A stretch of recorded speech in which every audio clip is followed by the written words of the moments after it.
እዙይ ሚድያ በትሪ ሓቂ እዩ። ኣብ ርሑቕን ቀረባን ኮይንኩም ኣብ ምክትታል ትርከቡ ክቡራት ተኸታተልቲ ሚድያ በትሪ ሓቂ ከመይ ተምስዩ? ክቡራት ተኸታተልትና ነዚ ዕለት ዝተዳለወ ዜና እንሆም። ላይክ፣ ሸር፣ ሳብስክራይብ ንኽትገብሩ እንዳዘኻኸርና ፈለማ ቀንዲ ኣርእስታቱ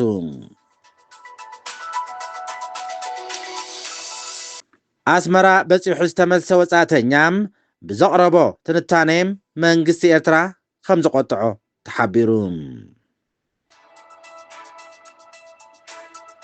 ብወገን ኢትዮጵያ ዝካየድ ዘሎም ንኩናት ዝቕስቅስ መግለጽታት ኣብ ህዝብታት ክልቲኡ ሃገራት ሻቁለት ከም ዝፈጠረ ተሓቢሩ።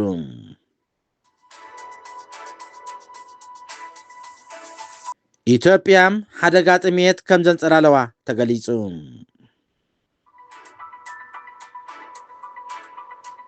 ኣብ ሱዳን ኣብ መውዓለ ህፃናት ብዝተፈጸመ መጥቃዕቲ ድሮን 33 ህፃናት ዝርከብዎም ብዙሓት ሰባት ከም ዝተቐትሉ ተሓቢሩ።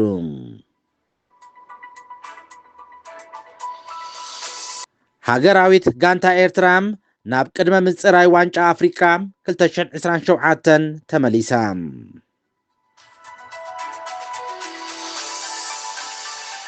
ክቡራት ተኸታተልቲ ኣርእስታቱ ዝመስል ነይሩ። ድሕሪ ቁሩብ ደቃይቕ ዝርዝሩ ናባኹም ክነብሎ ኢና። ሰናይ ምክትታል።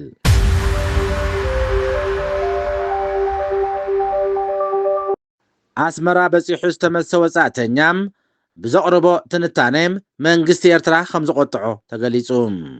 ኣብ ዝቐረበ እዋን ሓደ ወጻእተኛ ተመራማርን ክኢላን ዓለም ለኻዊ ዝምድናታት ፖለቲካን ናብ ኤርትራ በፂሑ ነይሩ እዩ። ካብታ ሃገር ምስ ተመልሰ ዘውፅኦ ትዕዝብታቱን ዘጠቓለለ ትንታነ ግና ንሰመዚ ኤርትራ ኣቆጢዑሎም። ዶክተር ዊልያም ጎርሌይ ዝተባህለ ኣብ ሓደ ነፃ ማዕከን ዜና ዘስፈሮ ጽሑፍ ብቐንዱ ናብቲ ኣብ ቀርኒ ኣፍሪቃን ጽላልዩ ዘሎም ደበና ኩናት ዘተኮረ እዩ።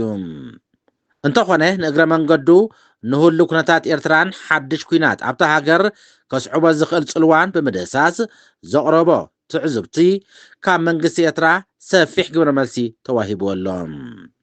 ኣብ መወዳእታ ናይ ዝሓለፈ ዓመት ናብታ ሃገር ዝበፅሐ ጎርለይ ሓተትኡ በቲ ዘዛርብ ዘሎ ጉዳይ ቀይሕ ባሕሪ ድሌታትን ሓቐነታትን ኢትዮጵያ ዝፍልም እዩ። ኣብ ቀይሕ ባሕሪ ጂኦፖለቲካዊ ረስኒ ይዓርግ ኣሎ ዝበለ እቲ ኣብ ኣውስትራልያ ዩኒቨርሲቲ ተሓጋጋዚ ፕሮፌሰር እታ ንኤርትራዊት ወደብ ዓሰብ ይግባኣኒ እትብል ዘላ ኢትዮጵያ ነታ ደቃ ጎረቤታ ኤርትራ ተፈራርሓላ ብምባል ንጠንቂ ናይቲ ስጋት ኣስፊሩ ይርከባሎም።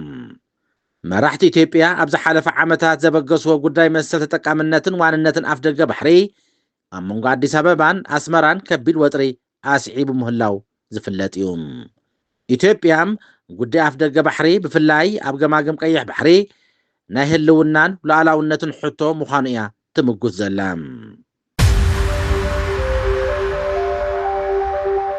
ብወገን ኢትዮጵያ ዝካየድ ዘሎ ንኩናት ዝቕስቅስ መግለጽታት ኣብ ህዝብታት ኤርትራን ኢትዮጵያን ሻቁለት ይፈጥር ከም ዘሎ ተገሊጹ።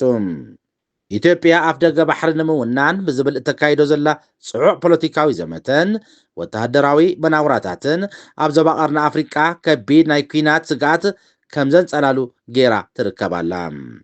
ኣብ ዝሓለፈ ዓመት ምስ ሶማል ኣብዚ እዋን እዚ ድማ ምስ ኤርትራ ዘቕንዐ ዝመስል ብኢትዮጵያ ዝካየድ ዘሎ ዘመተን ወተሃደራዊ መናውራታትን መንግስቲ ኢትዮጵያ ኣብ ዘቤታዊ ጉዳያት ገጢሞን ዘሎ ብድሆታት ናብ ደገ ንምጥምዛዙ ዝገብር ዘሎ ስልቲ ምዃኑ ተንተንቲ ፖለቲካ ይረድኡ።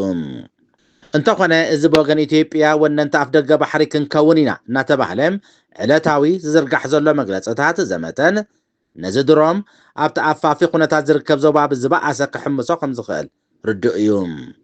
ኣብ ክልላት ትግራይ፣ ኣምሓራ፣ ኦሮሞ፣ ቤንሻንጉል ጉምዝን ካልእ ክፍላት ሃገርን ዝተወልዐ ኩናት ገሊኡ ሙሉእ ብምሉእ ከይዓረፈን ገሊኡ ድማ ይቕጽል እናሃለወን ኢትዮጵያ ብምስምስ ኣፍ ደገ ባሕሪ ክንከውን ኢና እተካይዶ ዘላ ዘመተ ሓደገኛ ሳዕብየን ከም ዝህልዎም ብዝተፈላለዩ ወገናት ኣብ ማሕበራዊ ሚድያ ዝወሃብ ዘሎ ትንታኔታት እውን የረድም።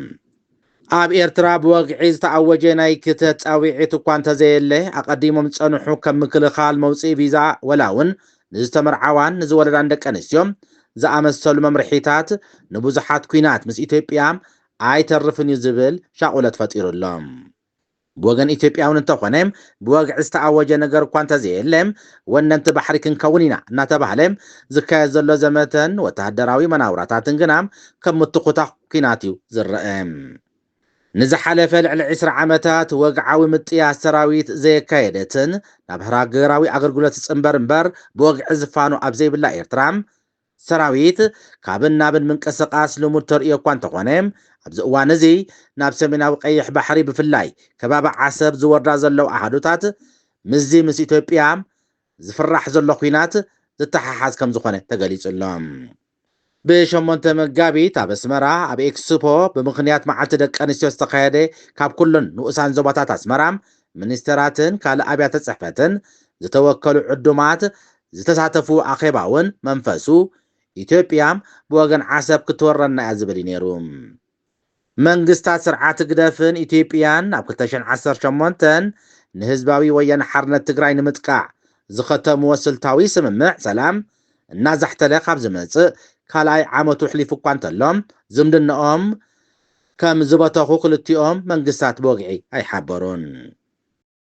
ክልቲኦም መንግስታት ብዝውንንዎ ሚድያታት ከም ጉጥያ ዝኣመሰለ መግለፂታት ከውፅኡን ከለዉ ብደገፍቶም ኣብ ዝመሓደራ ዩቱባትን ካልእ ማሕበራዊ ሚድያታትን ግና ንኩናት ኣብ ዘፅሕትር ፀርፍን ካልእ ዘመታትን ተጸሚዶም ይርከብለው።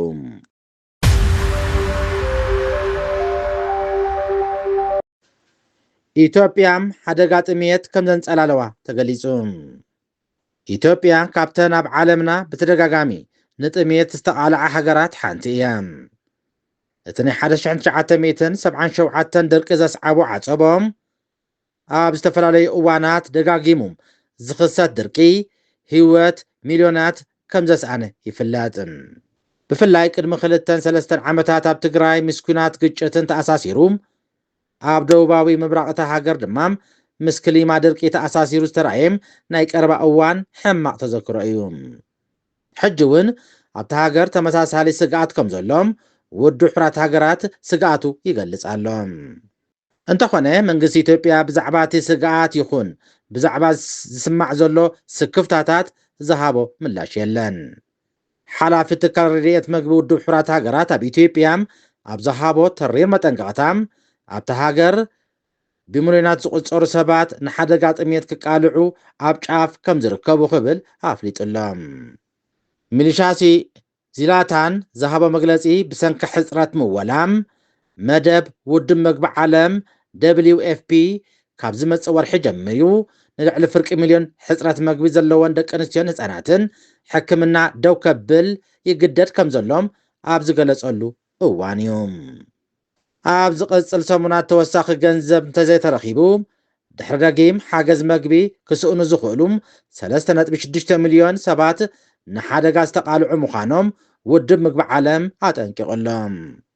ኣብ 2022 ዘብቅዐ ኣብ ክልል ትግራይ ን2 ዓመት ዝቐጸለ ኩናት ሕድሕድ እውን ሳዕቤኑ ክሳብ ሕጂ ኣብ ባይታ ከም ዘሎ ክፍለጥ ተኻኢሉሎም። ኣብተን ክልተ ብብዝሒ ህዝበን ዝፍለጣ ክልላት ኣምሓራን ኦሮምያን እውን ብሰንኪ ዝቕፅል ዘሎ ግጭት ኣማኢታ ሸሓት ሰባት ካብ ቤት ንብረቶም ክመዛበሉ ተገዲዶም ይርከቡ።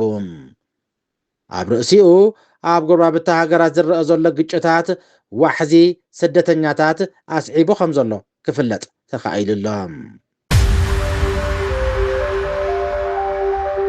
ኣብ ሱዳን ኣብ መውዓሊ ህፃናት ብዝተፈጸመ መጥቃዕቲ ድሮን 33 ህፃናት ዝርከብዎም ብዙሓት ሰባት ከም ዝተቐትሉ ተገሊጹ።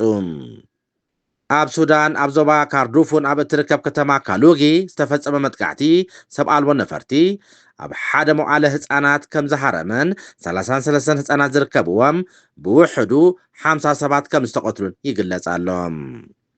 እቲ ብሓሙስ ዝተፈጸመ መጥቃዕቲ ኣብ ኩናት ሕድሕድ ሱዳን ምስ ሰራዊት ዝዋግኡ ዘለዉ ሓይልታት ዳዕመ ሰሪዕ ከም ዝተፈጸመ ትካል ሕክምና መርበብ ሓካይም ሱዳንን ሰራዊትን ከሲሶም ኣለዉ።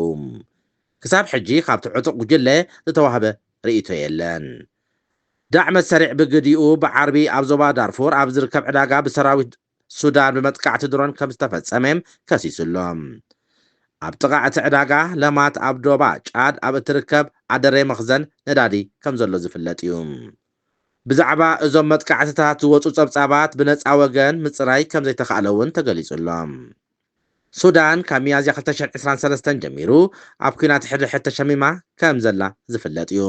ብመሰረት ምስ ሰራዊት ዝተሰለፈ ሚኒስትር ጉዳያት ወፃኢ እቲ መውዓሊ ህፃናት ካብ ሰብ ኣልቦ ነፈርቲ ብዝወፀ ሚሳይላት 2 ግዜ ከም ዝተሃርመ ይሕብር።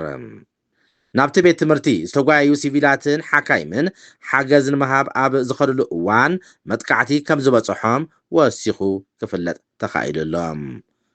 ወሃቢ ቃል ትካል ህፃናት ሕቡራት ሃገራት ዩኒሴፍ ከም ዝገለጾም ብዛዕባ እቲ ኣብ ካሉጊ ዝተፈጸመ መጥቃዕቲ ንዝቐረበ ጸብጻባት ኣብ ቤት ትምህርቲ ህፃናት ምቕታል ዘስካሕክሕ ግህሰት መሰላት ህፃናት ብምባል ምላሽ ሂብሎም። ወሃቢ ቃል ዩኒሴፍ ሸልደን የት ወሲኹ ከም ዝገለጾም ህፃናት ዋጋ ጎነፅ ፈጺሞም ክኸፍሉ የብሎምን ክብል ሓቢሩሎም። እቲ ትካል ኩሎም ተራመፅቲ ወገናት ነዚ መጥቃዕታት ብቁልጡፍ ደው ከብሉን ሰብኣዊ ረድኤት ብውሑሱን ዘይተገደበን መንገዲ ክኣቱን ክፈቕዱን የተሓሳስብ ክብል ገሊጹ። RSF ሰራዊት ሱዳን ኣብ ልዕሊ ሓገዝ ንምብፃሕን ንግዳዊ ቀረባትን ንምስላጥን ዝውዕል ዝነበረ መተሓላለፊ ኣደሬብ መጥቃዕቲ ፈጺሙ ክብል እውን ዝኸስስ። ነቲ ግጭት ዝከታተል ጉጅለ ተመራመርቲ ሱዳን ዋርተር ሙንተር ከም ዝሓበሮም እቲ መጥቃዕቲ ኣብ ልዕሊ ሲቪላትን ዕዳጋን ርኡይ ጉድኣት ከም ዘውረደ ገሊጹሎም። እቲ ወተሃደራዊ ሓይሊ ብዛዕባ እቲ ካብ ዳርፉር ዝወፀ ጸብጻባት ርእይቶ ኣይሃበሉን።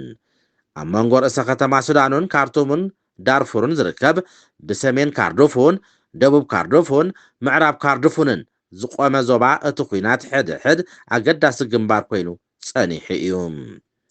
እቲ ሰራዊት ናብ ዳርፉር ገጹ ኣብ ዝደፍዓሉ ዘሎ እዋን ዳርጋ 8 ሚልዮን ህዝቢ ዘለዋ ክልል ካርዶፉን ንምሓዝ ዝካየድ ዘሎ ውግእ ተጠናኺሩ ይቕፅል ከም ዘሎ ጸብጻባት ይሕብሩ ኣለዉ።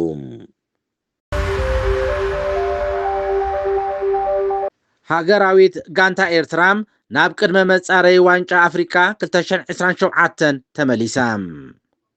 ኤርትራ ብፌደሬሽን ኩዕሶ እግሪ ዓለም ፊፋ ኣብ ደረጃ ሃገራት ዘይተሰርዐት እኳ እንተኾነት ኣብ ቅድመ መጻረይ ውድድራት ዋንጫ ሃገራት ኣፍሪካ 2027 ኣፍኮን ክትሳተፍ ምዃና ግን ተፈሊጡሎም። ኣብ ዝሓለፈ ሐምለ 2025 ኣብ ተዘርግሐ ዓመታዊ ዝወፀ ደረጃ ኩዕሶ እግሪ ሃገራት ዘመልክት ዝርዝር ፊፋ ኣብቲ ዓመት ን210 ሃገራት ኣብ ዝሰርዓሉ ኤርትራ ጥራይ ኣብ ዝሓለፈ 48 ኣዋርሕ ብውሕዱ ሓደ ወግዓዊ ውድድር ስለ ዘየካየደት ደረጃ ኣይተዋህባን ዝብል ካብቲ ዝርዝር ከም ዝወፀት መርበብ ሓበሬታ ፊፋ ሓቢሩ ነይሩ እዩ። እታ ብኣግማል ቀይሕ ባሕሪ እትፅዋዕን ሃገራት ጋንታም ካብ ለካቲት 2020 ኣትሒዙ 2 ኣህጉራዊ ፀወታታት ጥራይ ዘካየደት ክትከውን እንከላ ካብዚ ናይ ቅድመ መጻረይ ውድድር ምስ ኢስዋቲኒ ክትገጥም ዕጫ በፂሕዋ ኣሎ። ኤርትራ ካብ ተመሳሳሊ መድረኽ መጻረይ ውድድር ኣፍኮን ኣብ 2023 ከም ዘስሓበትን ብድሕሪኡ ኣብ 2025 ኣብ ዕጫ ውድድራት እውን ተገሊላ ጸኒሓ እያ። ክቡራት ተኸታተልቲ ዕለታዊ ዜና ዝመስል ነይሩ። ሸር፣ ላይክ፣ ሳብስክራይብ ንኽትገብሩ እንዳዘኻኸርና ስለምክታልኩም ኣዝና ነመስግን። ድሓን ሕደሩ። ልዋም ለይቲ